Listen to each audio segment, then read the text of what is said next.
Good evening, my darlings. How are you?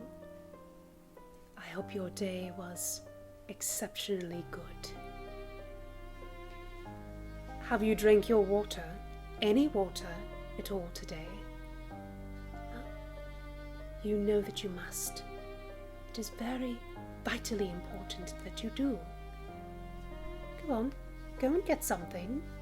Very important, you know. I have my own beverage here, so don't worry, my dears. Still rhubarb and strawberry tea.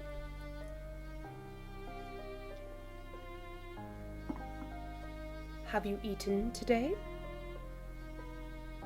If you have not, at the conclusion of this story, you must go and get something. It is best that you go to sleep this evening with a full belly, so that you may sleep more soundly. Now, the story I have to read to you tonight is called The Tale of a Youth Who Set Out to Learn What Fear Was.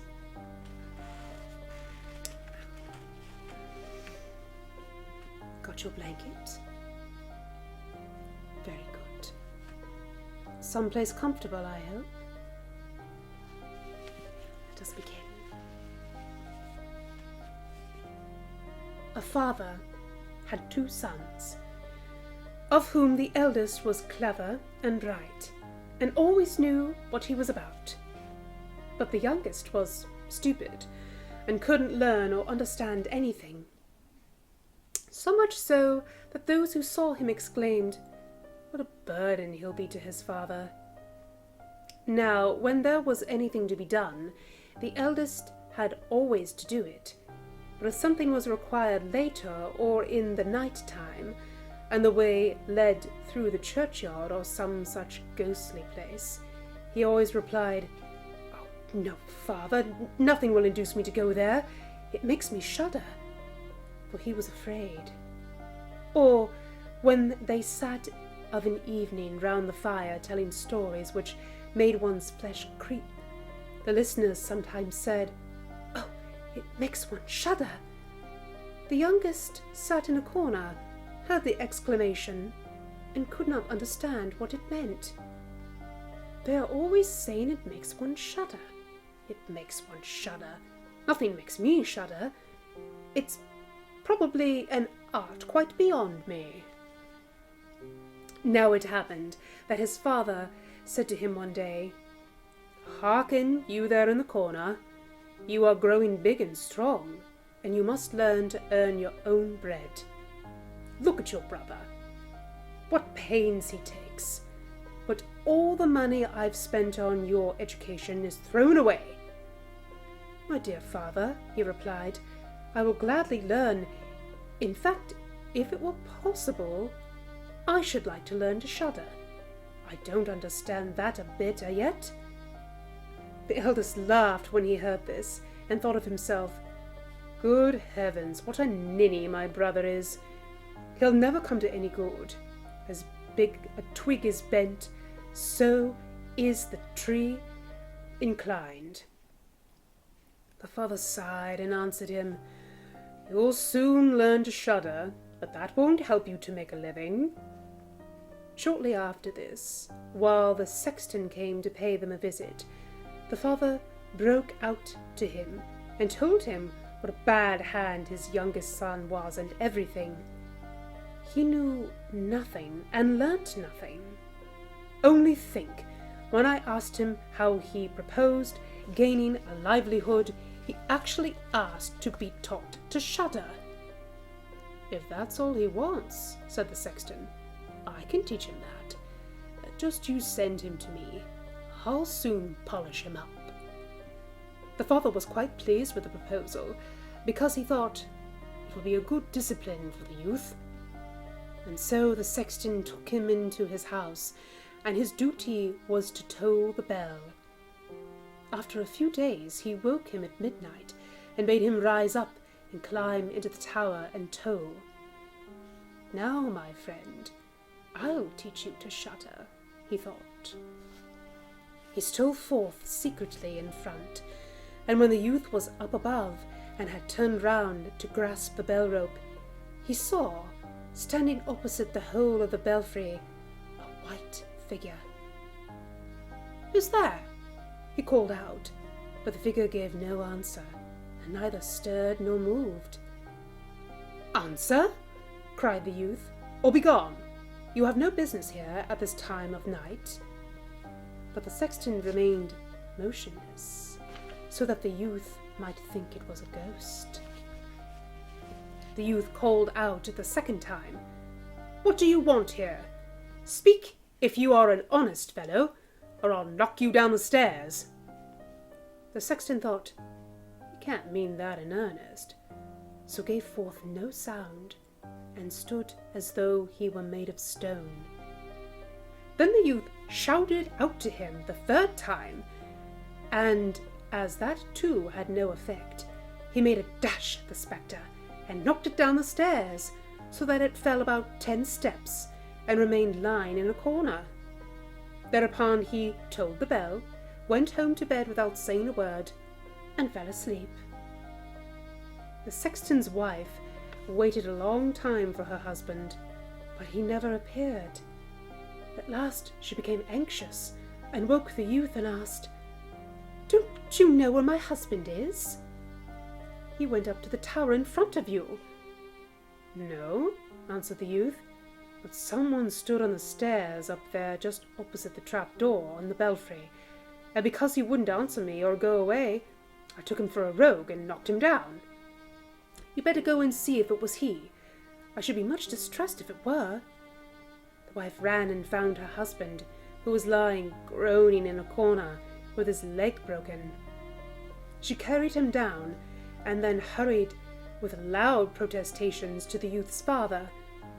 "Your son has been the cause of a petty misfortune," she cried. "He threw my husband downstairs so that he broke his leg. Take that good-for-nothing wretch out of our home." The father was horrified, hurried to the youth, and gave him a scolding. "What unholy pranks are these? The evil one must have put them into your head." "Father," he replied, "only listen to me. I'm quite guiltless." He stood there in the night like one who meant harm. I didn't know who it was, and warned him 3 times to speak or to be gone. "Oh," groaned his father, "you'll bring me nothing but misfortune. Get out of my sight. I won't have anything more to do with you." "Yes, father, willingly. Only wait till daylight. Then I'll set out and learn to shudder, and in that way I shall be master of an art which will gain me a living." "Learn what you will," said the father.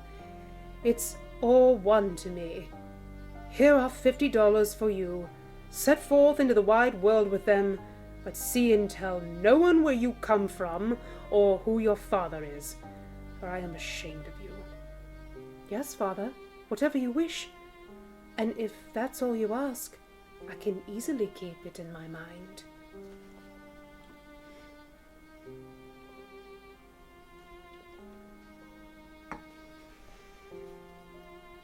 When day broke, the youth put the $50 into his pocket, set out on the hard high road, and kept muttering to himself, "If I could only shudder, if I could only shudder." Just at this moment, a man came by who heard the youth speaking to himself, and when they had gone on a bit and were in sight of the gallows, the man said to him, "Look, there is a tree where 7 people have been hanged and are now learning to fly.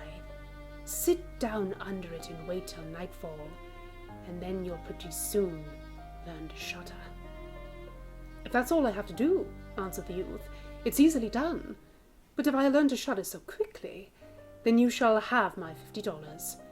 Just come back to me tomorrow morning, early." Then the youth went to the gallows tree and sat down underneath it, and waited for the evening. And because he felt cold, he lit himself a fire. But at midnight, it got so chill that in spite of the fire he couldn't keep warm. and as the wind blew the corpses one against the other, tossing them to and fro, he thought to himself, if you are perishing down here by the fire, how those poor things up there must be shaking and shivering. And because he had a tender heart, he pulled up a ladder, which he climbed, unhooked one body after the other, and took down all the 7. Then he stirred the fire, blew it up, and placed them all round in a circle, that they might warm themselves. But they sat there and did not move, and the fire caught their clothes. Then he spoke, "Take care, or I'll hang you up again." But the dead men did not hear, and let their rags go on burning.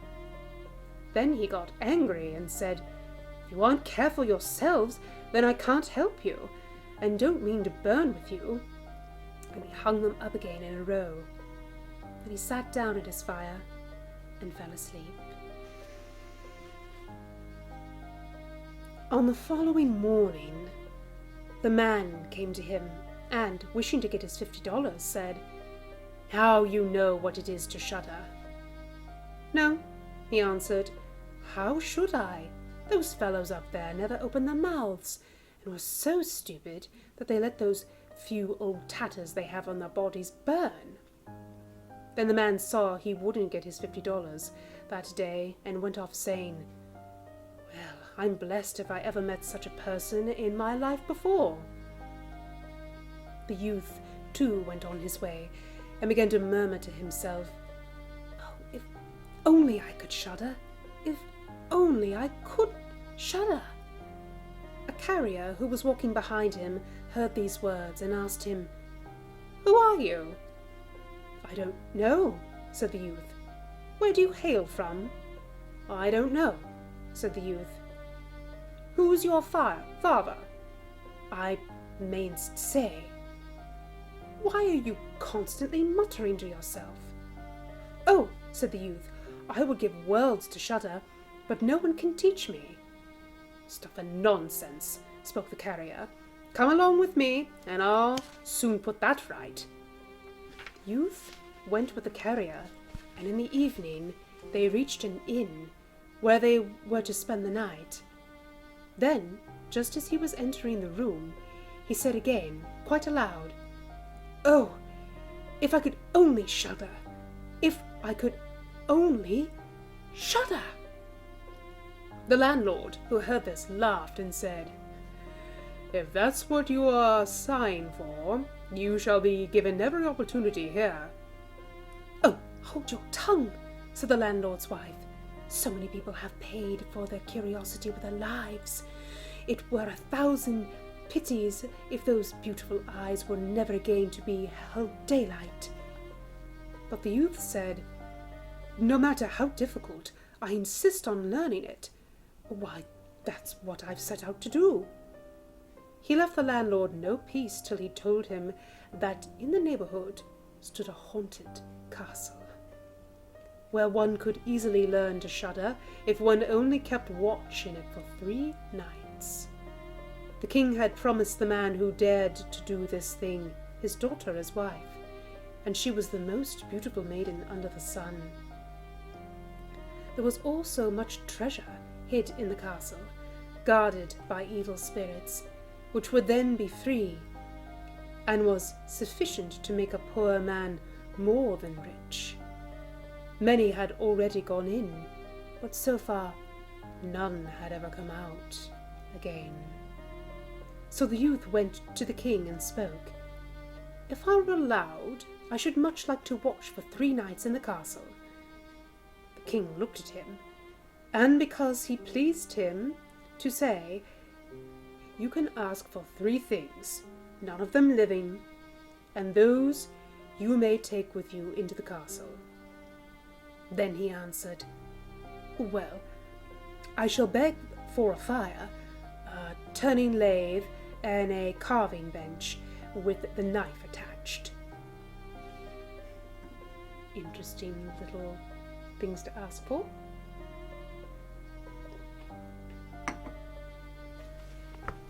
On the following day, The king had everything put into the castle, and when night drew on, the youth took up his position there, lit a bright fire in one of the rooms, placed the carving bench with the knife close to it, and sat himself down on the turning lathe. "Oh, if only I could shudder," he said, "but I shan't learn it here either."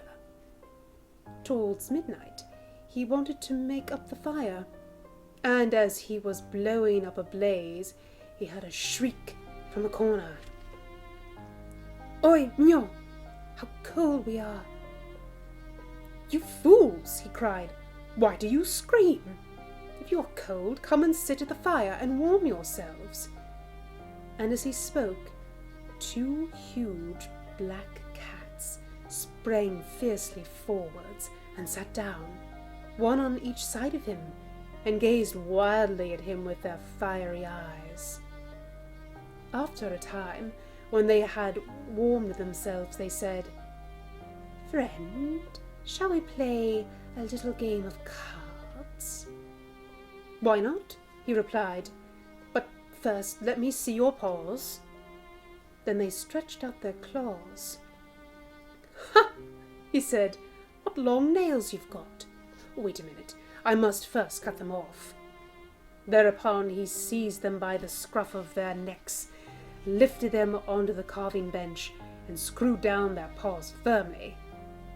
"After watching you narrowly," he said, "I no longer feel any desire to play cards with you." And with these words he struck them dead and threw them out into the water. But when he had thus sent the 2 of them to their final rest, and was again about to sit down at the fire, out of every nook and corner came 4 black cats and black dogs with fiery chains in such swarms that he couldn't possibly get away from them. They yelled in the most ghastly manner, jumped upon his fire, scattered it all, and tried to put it out. He looked on quietly for a time, but when it got beyond a joke, he seized his carving knife and called out, "Be off, you rabble-rout, and let fly at them." Some of them fled away, and the others he struck dead and threw them out into the pond below. When he returned, he blew upon the sparks of the fire once more, and warmed himself. And as he sat thus, his eyes refused to keep open any longer, and a desire for sleep stole over him. Then he looked round him, and beheld in the corner a large bed. "The very thing," he said, and laid himself down on it. But when he wished to close his eyes, the bed began to move by itself, and ran all round the castle. "Capital," he said, "only a little quicker." Then the bed sped on as if drawn by 6 horses, over 1,000 thresholds and stairs, up this way and down that. All of a sudden, crish, crash! With a bound it turned over, upside down, and lay like a mountain on top of him. But he tossed the blankets and pillows in the air, emerged from underneath, and said, "Now, anyone who has the fancy for it may go for a drive," lay down at his fire, and slept till daylight.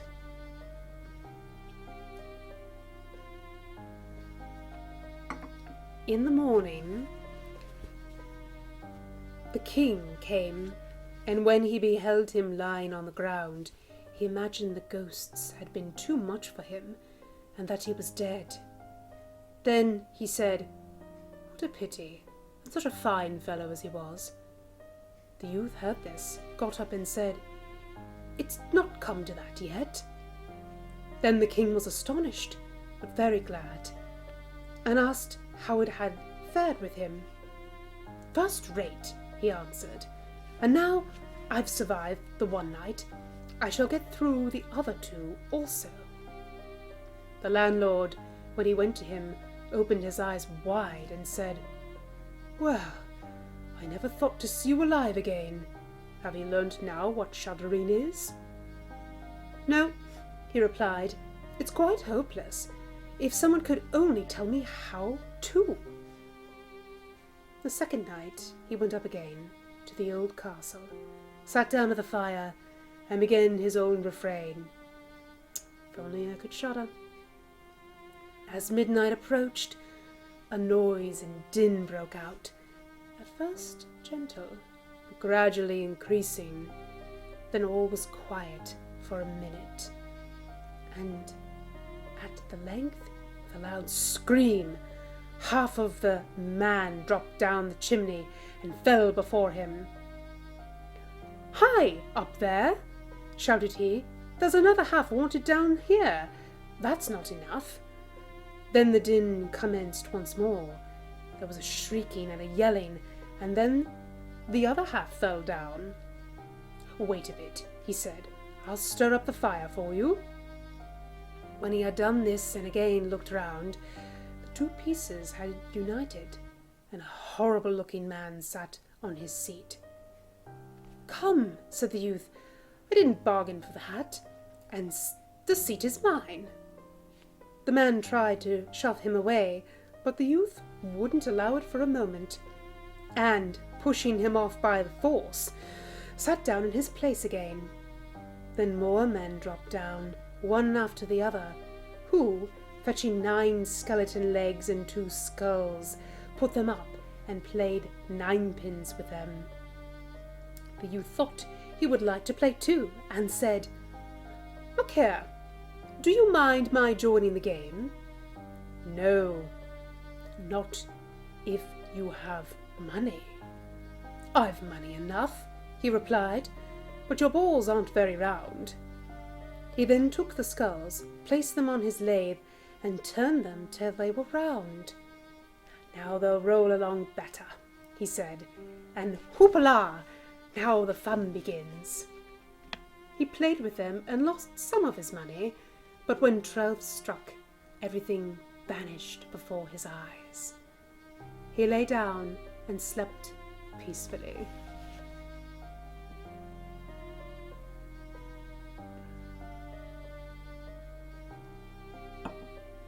Always good to have a second drink, my dears. The next morning the king came, anxious for news. "How have you got on this time?" he asked. "I played 9 pins," he answered, "and lost a few pence." "Didn't you shudder then?" "No such luck," said he. "I made myself merry. Oh, if only I knew what it was to shudder." On the third night he sat down again on his bench and said in the most desponding way, "If only I could shudder." When it got late, 6 big men came in carrying a coffin. Then he cried, "Ha! That's the most likely my little cousin who only died a few days ago." And, beckoning with his finger, he called out, "Come, my small cousin, come." They placed the coffin on the ground, and he approached it and took off the cover. In it lay a dead man. He felt his face, and it was cold as ice. "Wait," he said, "I'll heat you up a bit." Went to the fire, warmed his hand, and laid it on the man's face, but the dead remained cold. Then he lifted him out, sat down at the fire, laid him on his knee, and rubbed his arms that the blood should circulate again. When that too had no effect, it occurred to him that if 2 people lay together in bed, they warmed each other. So he put him into the bed, covered him up, and lay down beside him. After a time, the corpse became warm and began to move. Then the youth said, "Now, my little cousin, what would have happened if I hadn't warmed you?" But the dead man rose up and cried out, "Now I will strangle you." "What?" he said. "Is that all the thanks I get? You should be put straight back into your coffin." He lifted him up, threw him in, and closed the lid. Then the 6 men came and carried him out again. "I simply can't shudder," he said. "It's clear that I shan't learn it in a lifetime here. Then a man entered, of more than ordinary size, and of a very fearful appearance, but he was old and had a white beard. "Oh, you miserable creature, now you will know what it is to shudder," he cried, "for you must die." "Not so quickly," answered the youth. "If I am to die, you must catch me first." "I shall soon lay hold of you," spoke the monster. "Gently, gently, don't boast too much. I'm as strong as you, and stronger too." "We'll soon see," said the old man. "If you are the stronger than I, then I'll let you off. Come, let's have a try." Then he led him through some dark passages to a forge, and grasping an axe, he drove one of the anvils with a blow into the earth. "I can do better than that," cried the youth, and went to the other anvil. The old man drew near him in order to watch closely, and his white beard hung right down. Then the youth seized the axe, cleft the anvil open, and jammed in the old man's beard. "Now I have you," said the youth. "This time it's your turn to die." Then he seized an iron rod and belaboured the old man till he, whimpering, begged for him to leave off, and he would give him great riches. The youth drew out the axe and let him go. The old man led him back to the castle and showed him in the cellar 3 chests of gold. "One of these," he said, "belongs to the poor, 1 to the king, and the 3rd is yours." At that moment 12 struck, and the spirit vanished, leaving the youth alone in the dark. "I'll surely be able to find a way out," he said, and groping about, he at length found his way back to the room and fell asleep at the fire.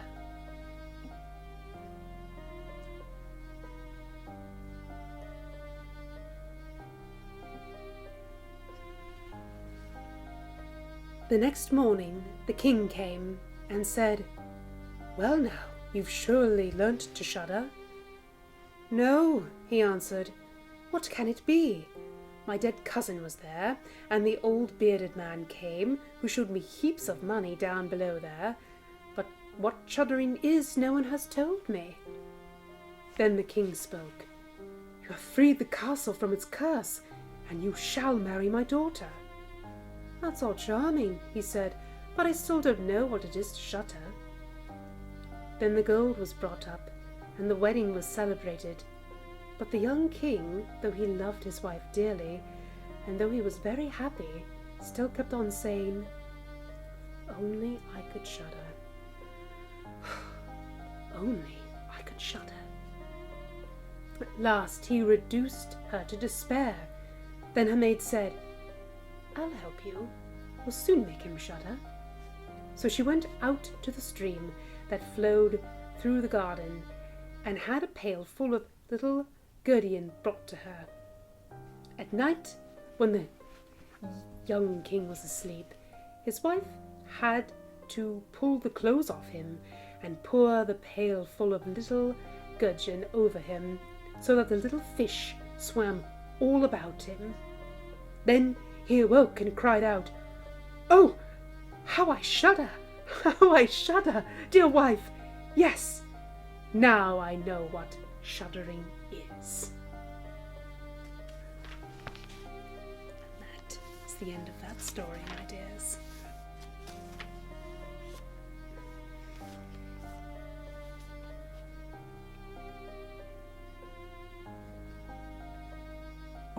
Take a moment to pause and have you go and get something to drink while I search out our second story here. Still comfortable, my dears?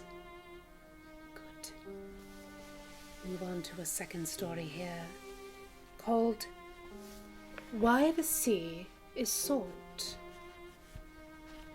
Once upon a time, Long, long ago, there were two brothers, the one rich and the other poor.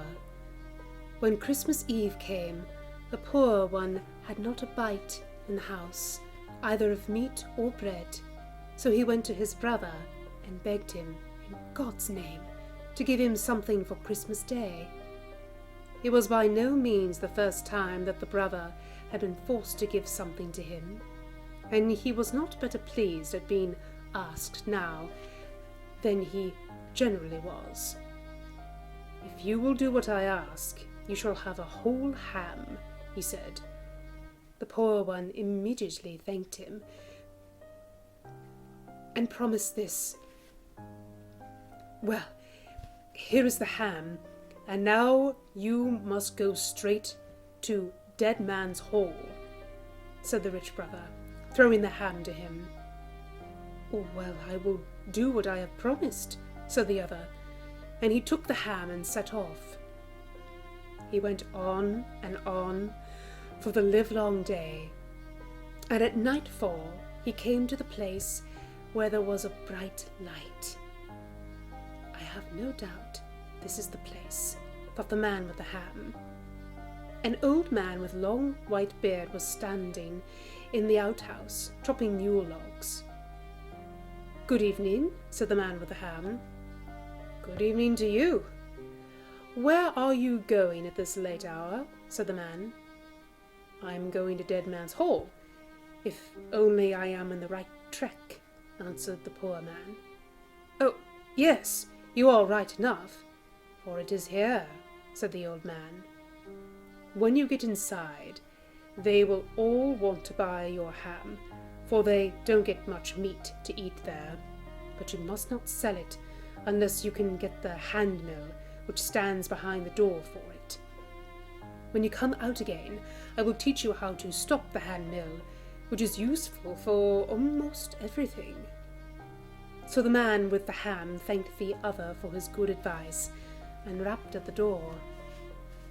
When he got in, everything happened just as the old man had said it would.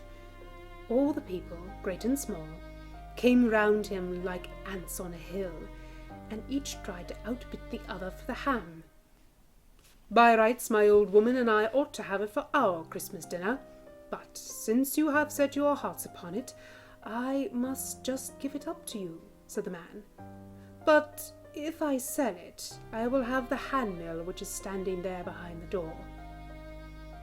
At first they would not hear of this, and haggled and bargained with the man, but he stuck to what he had said, and the people were forced to give him the handmill. When the man came out again into the yard, he asked the old woodcutter how he was to stop the handmill, and when he had learnt that, he thanked him and set off home with all the speed he could, but did not get there until after the clock had struck 12 on Christmas Eve. "But where in the world have you been?" said the old woman. "Here I have sat waiting for hour after hour, and have not even 2 sticks to lay across each other under the Christmas porridge pot." "Oh, I could not come before. I had something of importance to see about, and a long way to go too. But now you shall just see," said the man. And then he set the handmill on the table and bade it first grind light, then a tablecloth, and then meat and beer and everything else that was good for a Christmas Eve supper, and the mill ground all that he ordered. "Bless me," said the old woman, as one thing after another appeared, and she wanted to know where her husband had got the mill from, but he would not tell her that. "Never mind where I got it. You can see that it is a good one, and the water that turns it will never freeze," said the man. So he ground meat and drink and all kinds of good things to last all Christmas tide. And on the 3rd day he invited all his friends to come to a feast.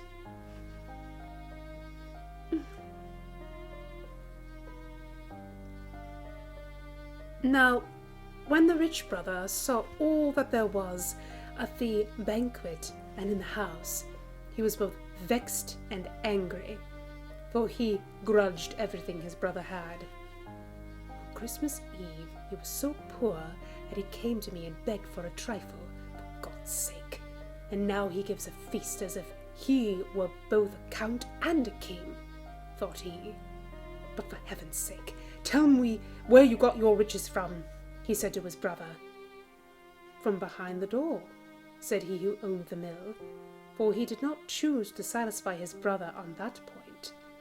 But later in the evening, when he had taken a drop too much, he could not refrain from telling how he had come by the handmill.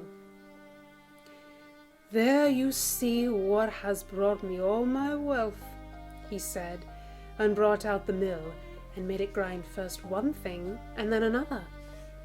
When the brother saw that he insisted on having the mill, and after a great deal of persuasion got it, but he had to give $300 for it, and the poor brother was to keep it till the haymaking was over, for he thought, if I keep it as long as that, I can make it grind meat and drink that will last many a year. During that time you may imagine that the mill did not grow rusty, and when hay harvest came, the rich brother got it, but the other had taken good care not to teach him how to stop it. It was evening when the rich man got the mill home, and in the morning he bade the old woman go out and spread the hay after the mowers, and he would attend to the house himself that day. He said, so when dinner time drew near, he set the mill on the kitchen table and said, "Grind herrings and milk pottage, and do it both quickly and well." So the mill began to grind herrings and milk pottage, and first all the dishes and tubs were filled, and then it came out all over the kitchen floor. The man twisted and turned it, and did all he could to make the mill stop, but however he turned it and screwed it, the mill went on grinding, and in a short time the pottage rose so high that the man was like to be drowned. So he threw open the parlour door, but it was not long before the mill had ground the parlour full too, and it was with difficulty and danger that the man could go through the stream of pottage and get hold of the door latch. When he got the door open, he did not stay long in the room, but ran out, and the herrings and pottage came after him, and it streamed out over both farm and field. Now the old woman, who was out spreading the hay, began to think dinner was long in coming, and said to the woman and the mowers, "Though the master does not call us home, we may as well go. It may be that he finds he is not good at making pottage, and I should do well to help him." So they began to straggle homewards, but when they had got a little way up the hill, they met the herrings and the pottage and bread all pouring forth and winding about one over the other, and the man himself in front of the flood. "Would to heaven that each of you had 100 stomachs! Take care that you are not drowned in the pottage," he cried as he went by them as if mischief were at his heels, down to where his brother dwelt. And he begged him, for God's sake, to take the mill back again, and that in an instant, for he said, "If it grind 1 hour more, the whole district will be destroyed by herrings and pottage." But the brother would not take it until the other paid him $300, and that he was obliged to do. Now the poor brother had both the money and the mill again, so it was not long before he had a farmhouse much finer than that in which his brother lived. But the mill ground him so much money that he covered it with plates of gold, and the farmhouse lay close by the seashore, so it shone and glittered far out to sea. Everyone who sailed by there now had to put in to visit the rich man in the gold farmhouse, and everyone wanted to see the wonderful mill. for the report of it spread far and wide, and there was no one who had not heard tell of it.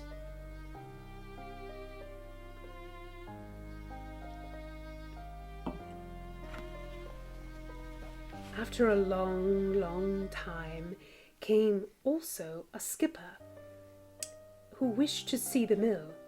He asked if he could make salt.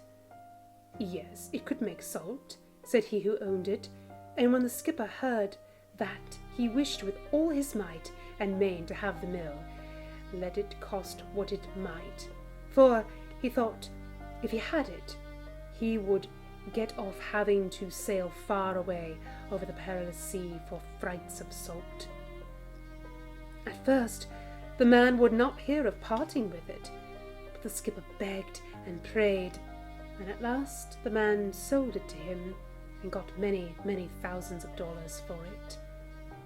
When the skipper had got the mill on his back, he did not long stay there, for he was so afraid that the man should change his mind, and he had no time to ask how he was to stop in grinding, but got on board his ship as fast as he could. When he had gone a little way out to sea, he took the mill on deck. "Grind salt, and grind both quickly and well," said the skipper. So the mill began to grind salt, till it spouted out like water, and when the skipper had got the ship filled, he wanted to stop the mill.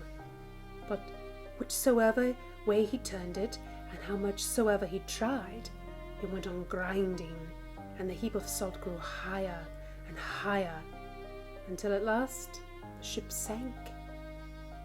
There lies the mill at the bottom of the sea, and still, day by day, it grinds on. And that is why the sea is salt. And that is where we will stop for this evening, my darlings. Now, drink your water for me, eat some food, and when you go to sleep tonight, I hope your dreams are very sweet, and I shall see you on the morrow. Good night.